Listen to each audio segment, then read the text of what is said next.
Halo semuanya, perkenalkan nama saya Adrian, NIM 6324044. Pada video ini saya akan melanjutkan implementasi Jahir Accounting versi 6 pada PT Sumber Elektronik Mandiri.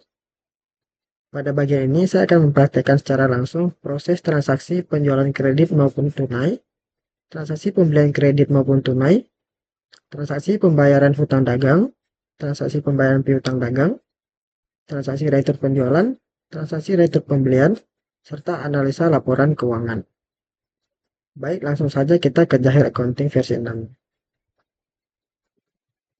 Pada tanggal 4 Januari 2025, terdapat penjualan kulkas 2 pintu secara kredit sebesar 4.725.000 dengan termin 2/10 N/30 kepada PT Cahaya Teknologi Nusantara dengan harga pokok penjualan sebesar 4.500.000 dan uang muka sebesar 1 juta melalui bank dan nomor bukti yaitu P001.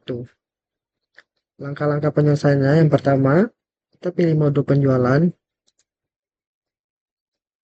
Dikarenakan ini ada uang muka, jadi kita pilih uang muka penjualan.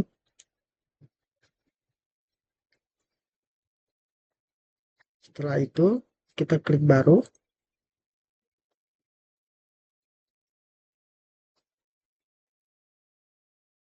Nah, karena tadi melalui bank, jadi untuk akun kasnya kita pilih yang bank. Pelanggan kita pilih tadi PT Cahaya Teknologi Nusantara.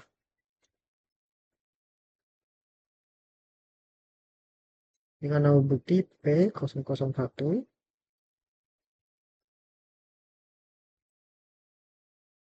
Tanggal 4 Januari 2025.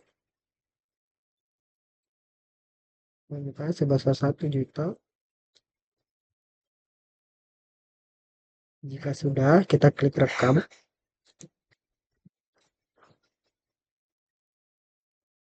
Baik, untuk form uang muka penjualan kita bisa tutup terlebih dahulu. Setelah selesai kita membuat uang muka penjualan, lanjut ke invoice penjualan.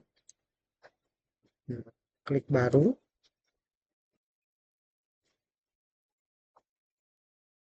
Pilih nama pelanggan terlebih dahulu. Tanggal faktur jangan lupa diganti 4 Januari 2025. Satu, pada nomor barang kita klik 2 kali. Pilih item yang kita jual tadi. Untuk dikirim itu 1. Dengan harga 4.725.000. Tanggal pengirimannya jangan lupa diganti, disesuaikan dengan tanggal faktur. Termin pembayaran.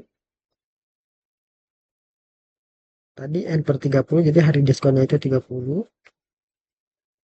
Tanggal jatuh tempo itu 10 karena dia 2/10.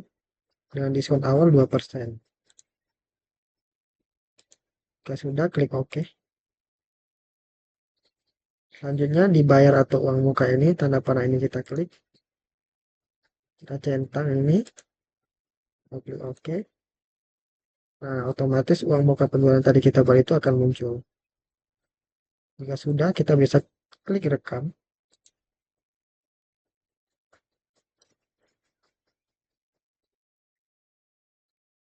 Nah, di sini bisa dilihat untuk penjualan kreditnya sudah terinput. Selanjutnya pada 5 Januari 2025 terdapat penjualan rice cooker digital 3 unit sebesar 630.000 kepada PT Global Electronic Prima secara tunai dengan nomor bukti PT 001. Masih di modul yang sama, modul penjualan, invoice penjualan. Kali ini yang membuat bedanya ini penjualan secara tunai. Kita klik baru. Pilih pelanggan. Karena PT Global Electronic Prima. Tanggal fakturnya 5 Januari 2025. Karena ini penjualan tunai, jangan lupa untuk di checklist tunai. Nama barang double klik. Karena tadi item yang dijual itu rice cooker digital, kita pilih yang rice cooker digital. Kemudian klik OK. Tadi dijual sebanyak 3 unit. Harga 630.000.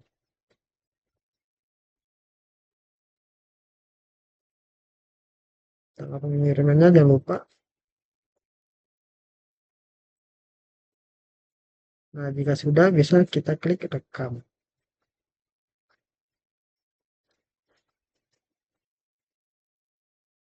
Oke, sini sudah terinput ya. Kita bisa terlebih dahulu untuk info invest penjualannya. Selanjutnya transaksi pembelian kredit. Pada tanggal 6 Januari 2025, terdapat pembelian persediaan berupa mesin cuci otomatis 7 kilo sebanyak 2 unit dengan harga 3 juta dan AC split 1 PK 2 unit dengan harga 3.500.000 secara kredit kepada CV Lintas Arga Teknologi dengan uang muka pembelian sebesar 2 juta melalui bank nomor bukti PBK 001. Untuk langkah-langkah penyelesaiannya, kita bisa pergi ke modul pembelian. Nah, karena tadi ada uang muka pembelian, kita pilih uang muka pembelian terlebih dahulu. Klik baru. Karena tadi akun kasnya melalui bank, kita ganti ke bank. Untuk vendornya, kita pilih CV Lintas Arga. Dengan nomor refnya itu PBK 001. Tanggal jangan lupa kita ganti 6 Januari 2025 sebesar 2 juta. Nah, jika sudah bisa kita klik rekam. Baik, kita tutup terlebih dahulu. Selanjutnya kita pergi ke invoice pembelian. Klik baru. Nama pemasok kita pilih CV Lintas Arga. Tanggal faktur kita ganti ke 6 Januari 2025. Nama barang yang kita pilih tadi itu mesin cuci otomatis 7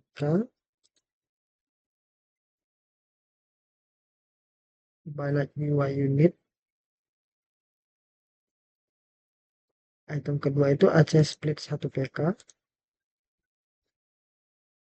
banyak 2 unit juga.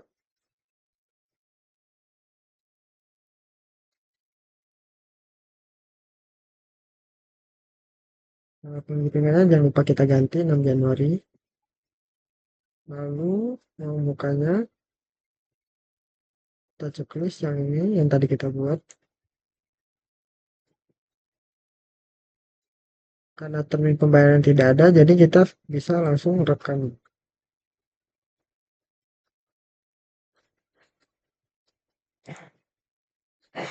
Nah, sudah muncul.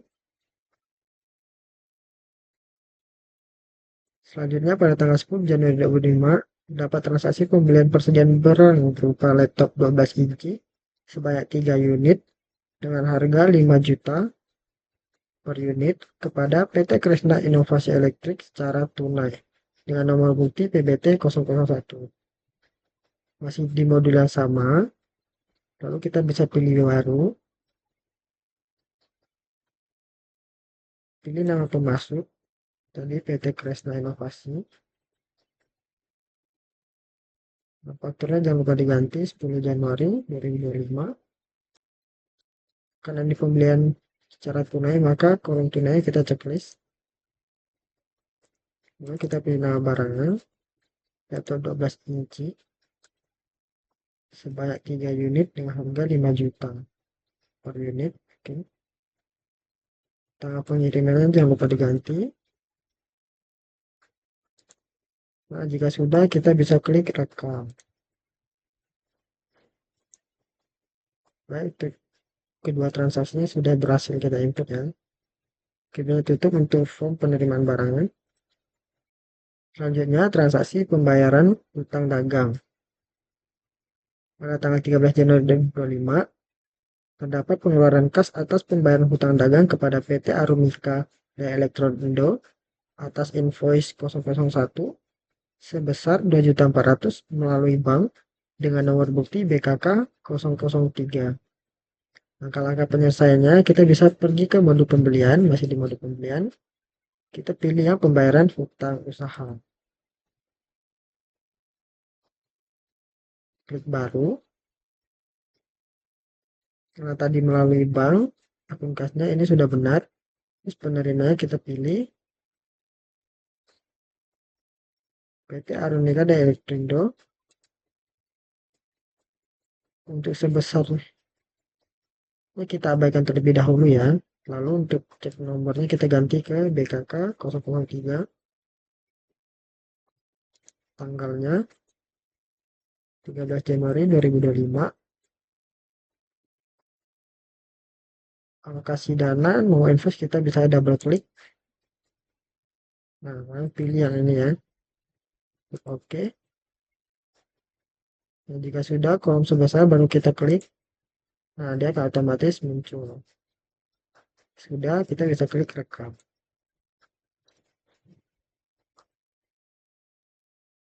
Ini sudah berhasil ya. Transaksi selanjutnya yaitu pembayaran piutang dagang. Pada tanggal 15 Januari 2025, terdapat penerimaan kas atas pembayaran piutang usaha CV Mitra Digital Sejahtera atas invoice 02 sebesar 4.150.000 melalui bank dengan nomor bukti BKM 002. Langkah-langkah pemesannya, kita bisa pilih ke mode penjualan, lalu pilih yang pembayaran piutang usaha. Kita klik baru. Karena tadi melalui bank, akun kasnya sudah benar. Terus darinya kita pilih CV Mitra Digital Sejahtera dengan nomor bukti BKM 002 tanggal 15 Januari 2025. Nomor invoice, klik OK. Kom sebesarnya kita klik. Jika sudah, kita klik rekam. Nah, sudah selesai di input ya. Baik, kita bisa tutup untuk form pembayaran piutang usahanya.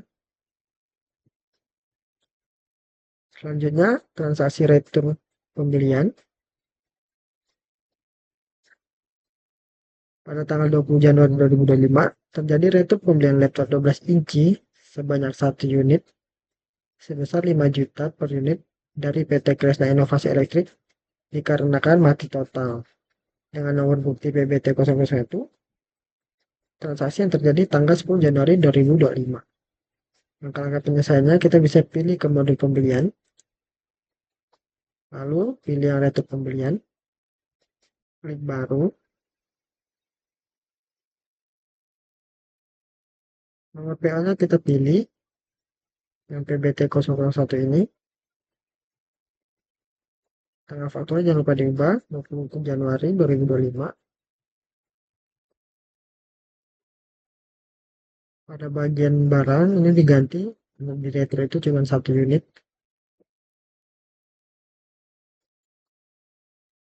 Tanggal pengirimannya juga kita ganti.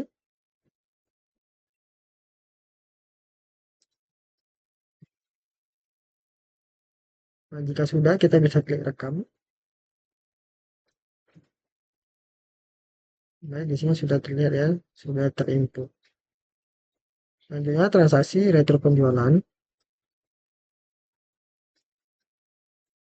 Pada tanggal 20 Januari 2025 terjadi retro penjualan. Itemnya rice cooker digital sebanyak 1 unit sebesar 630.000 dari PT Global Elektrindo Prima dikarenakan tidak bisa nyala dengan nomor bukti PT 001 pada transaksi tanggal 5 Januari 2025. Langkah-langkah penyelesaiannya kita pilih modul penjualan, lalu pilih retur penjualan, klik baru, nomor SO-nya kita pilih yang PT 001, tanggal fakturnya jangan lupa kita ubah 20 Januari 2025. Di returnya kita juga ganti karena yang kita retur itu 1. Nah, pengirimannya juga diganti 20 Januari.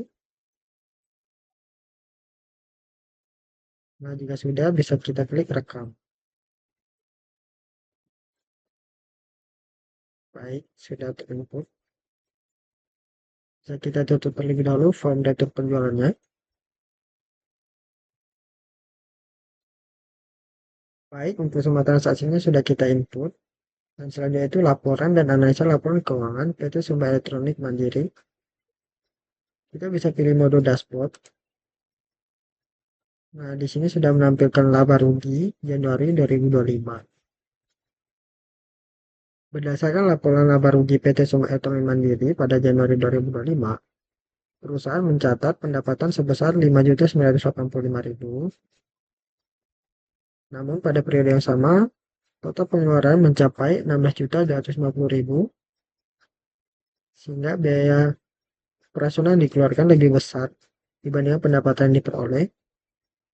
Kondisi tersebut menyebabkan perusahaan mengalami rugi sebesar 10.265.000 pada bulan Januari 2025. Kerugian ini menunjukkan bahwa selama periode berjalan, pendapatan perusahaan belum mampu menutupi seluruh biaya operasional yang dikeluarkan. Kemudian ada neraca. Berdasarkan laporan neraca PT Sumber Elektronik Mandiri per Januari 2025, perusahaan memiliki total harga sebesar 123.370.000, kewajibannya sebesar 22.200.000, dan modalnya itu sebesar 101.170.000. Kondisi ini menunjukkan bahwa sebagian besar aset perusahaan dibiayai oleh modal sendiri, sehingga struktur keuangan perusahaan relatif stabil dan tingkat ketergantungan terhadap utang masih tergolong rendah. Lalu ada saldo bank. Laporan saldo bank menunjukkan bahwa pada Januari 2025, perusahaan memiliki saldo kas sebesar 11.170.000 dan terdiri dari kas kecil dan kas utama. Sementara itu saldo bank tercatat sebesar 10.390.000. Selanjutnya ada analisa rasio keuangan. Hasil analisa rasio keuangan menunjukkan bahwa PT Sumber Elektronik Mandiri memiliki tingkat likuiditas yang cukup baik. Terlihat dari current ratio, cash ratio, dan asset cash ratio yang berada di atas standar rata-rata. Namun pada return on equity dan return on asset menunjukkan nilai negatif yang mencerminkan bahwa perusahaan masih mengalami kerugian pada periode berjalan. Secara keseluruhan, perusahaan memiliki kemampuan likuiditas yang baik, tetapi perlu meningkatkan kinerja operasional agar dapat menghasilkan laba. Selanjutnya ada break even. Break even ini digunakan untuk mengetahui tingkat penjualan minimum yang harus dicapai perusahaan agar seluruh biaya operasional dapat tertutupi dan perusahaan tidak mengalami kerugian. Selanjutnya laporan keuangan. Untuk laporan keuangan kita bisa lihat pada mode laporan. Nah, di sini kita bisa pilih ada laba rugi, arus kas, serta neraca. Yang pertama kita ingin melihat untuk neraca saldonya, bisa double klik atau klik 2 kali.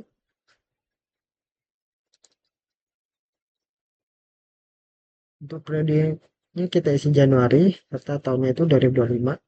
Jika sudah, kita klik OK. Nah, di sini akan menampilkan secara langsung neraca saldo PT Sumber Elektronik Mandiri periode Januari 2025. Di sini ada kolom saldo awal transaksi bulan ini serta saldo akhirnya.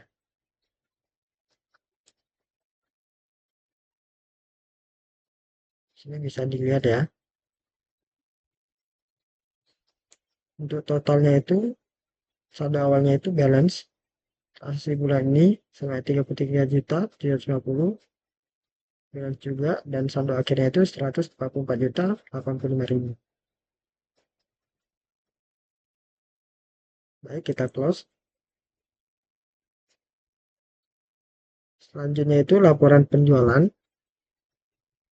Untuk laporan penjualan kita bisa pilih laporan penjualan dan piutang. Setelah itu kita pilih yang penjualan sederhana. Kita double klik.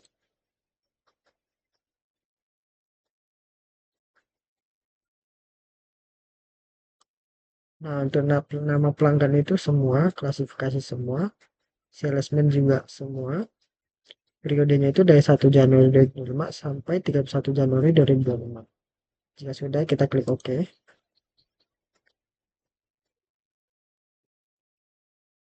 Nah, ini akan menampilkan laporan penjualan PT Sumber Elektronik Mandiri. Pada laporan ini digunakan untuk menampilkan ringkasan transaksi penjualan PT Sumber Elektronik Mandiri selama periode berjalan. Laporan ini menjadikan informasi pokok terkait penjualan seperti tanggal transaksi, pelanggan, serta total nilai penjualan, sehingga memudahkan perusahaan dalam memantau pendapatan diperoleh secara keseluruhan. Baik, kita tutup untuk laporan penjualannya. Selanjutnya, laporan pembelian. Kita bisa pilih di laporan pembelian hutang. Lalu kita pilih yang pembelian sederhana. Masih sama untuk pemasok bagian pembeli, itu bagian semua. Terus periodenya itu 1 Januari, dari 2 Maret sampai 31 Januari. Klik OK.